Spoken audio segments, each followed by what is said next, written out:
Padre. ¿Querías algo, hija mía? ¿Me has llamado tú a mí, padre? Ah, sí. Quería hablar. Te escucho. Estoy lleno de dudas, hija.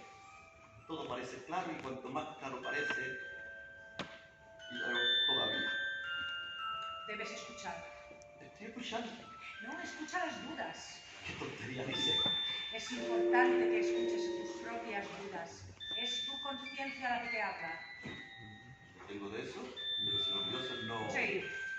Los dioses también. Ah, ¿sí? Bueno, necesito tu ayuda. Dime. Es el proyecto. Por una parte estoy decidido a llevarlo a cabo y sé que es una decisión de primera que nos aportará innumerables ganancias y beneficios de toda clase. ¿Sí? Por otra parte, tengo miedo de ese bandido. Piensa el ladrón que todos son de su condición. Me parece a mí que lo que busca es la ruina. La mía y la de todos. Las aceptaciones tienen también consecuencias. Y me temo que darle tanto poder, Es demasiado peligroso. pero sin su dinero... Dinero sucio, inmoral, corrupto. ¿Y a mí qué me importa de dónde viene el dinero? No me vengas con chorradas. Apolo, mi heredero natural, está llamado a continuar mi obra. Pero Tengo miedo de su ambición. su ambición es voraz. Ese plan suyo nos destruye a todos.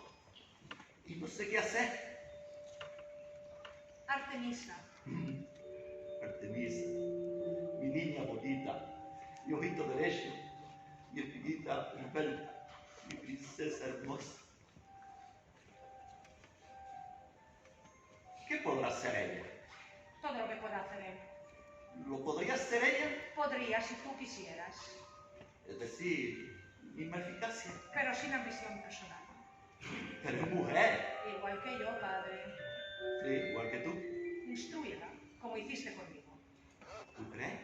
No tienes nada que perder No sé, hija, no sé. y todo que ganar. Piénsalo. Lo pensaré.